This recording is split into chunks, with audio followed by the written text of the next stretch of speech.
Everybody, welcome back. It's late here, so I'm going to talk quiet. But earlier, about a week or so ago, I destroyed this servo. I hit something with it, so I've since then glued it back together on the cap, but I have a new cap coming for this. In the process of doing this repair, though, I figured out what I had actually destroyed internally and have purchased the things to repair the gears and the transmission in the upper part of this and the cap. So I'll just kind of show you what's inside of these and how a servo works and how to put together one of these Savox or Savox, however you say it, servos. What I have here is another one. I'm going to pause this just for a minute just to get the light better. Alright, in the process of doing this, I figured out how the servos work because I never really understood it. But it starts off, the more expensive servos like the Savox have the motor leads actually welded onto the printed circuit board there on the bottom. And you may or may not be able to tell. I don't know if I'm zoomed in. There we go. What you can see right here is a very, very fine tooth gear on top of that's not focusing. Sorry about that. But there's a very fine tooth gear on the end of this, and it fits in really tight. So when you put this in, there is a groove right here that allows a second gear, this one here, to actually lock into it inside of this. So that's how power comes out of the motor into the servo. So what I'm going to do first is just get that pushed in. On this particular servo, there are two screws. One here is bolting that back in, and one here. Let's see that. Okay, the next one to put in, this little piece right here is the central axle shaft of the entire thing. You put this one in first because you see how it goes underneath the lip of this right here. It hooks into that gear tooth right there. It's kind of hard to see, but this axle here is most likely the one that you're going to damage if there is a great impact on it.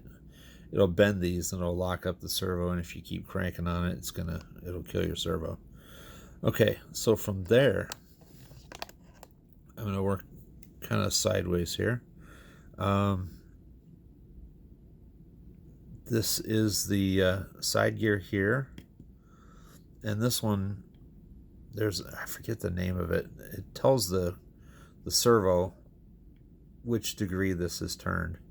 And on the underside of this post here, this has a kind of an indexing on it, and it's called, maybe it's a potentiometer, but anyway, it basically tells the system where this is pointed.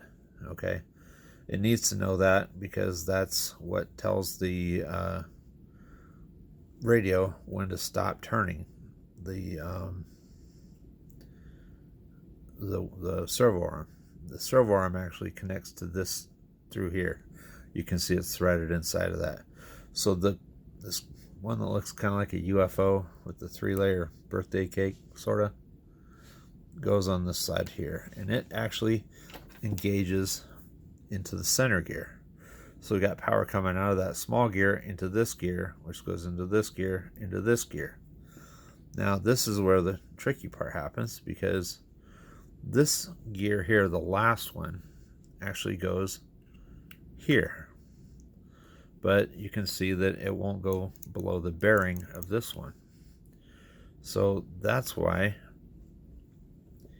you have to take them out and sort of put this together, because that goes under the bearing, and then it goes together like that. So this is how it all fits together. And then you have the top case this top case is actually pretty important, because if you split it down the middle like I did on this other one that I just showed you, that has experienced a greater torque than it should, and it literally split down the middle.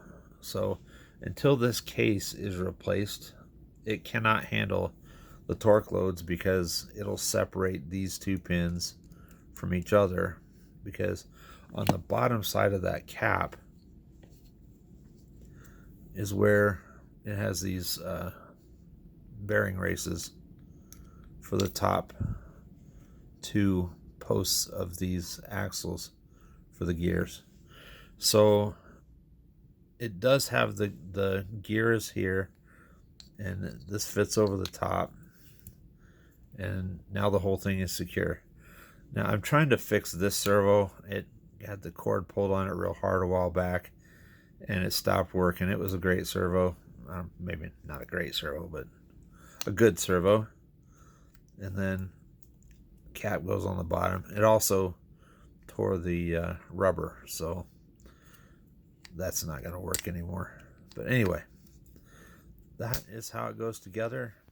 Throw your pins in it from below. Takes 4 on the corners.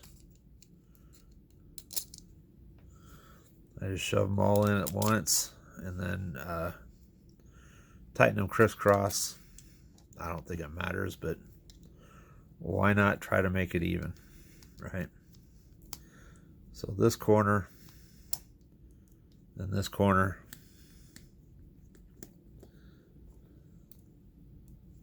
So you're just going to kind of go in an X pattern, sort of.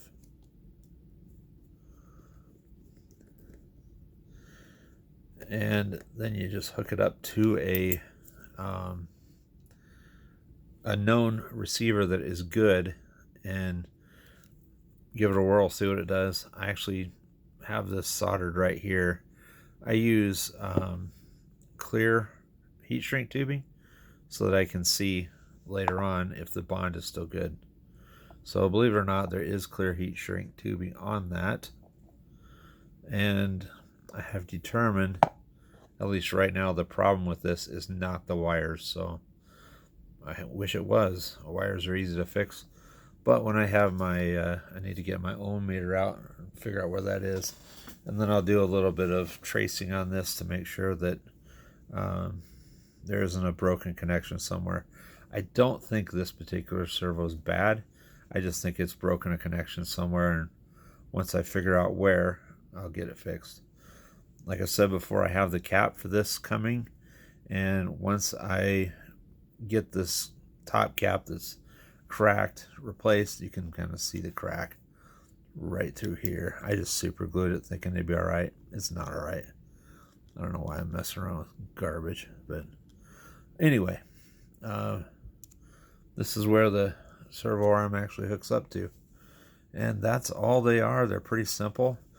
It takes a minute to figure it out, but if you're thinking about working on a servo later on, this is how you do it. And let me know if there's anything you want to see in a video. I'm always open to making new ones, so we'll talk to you later.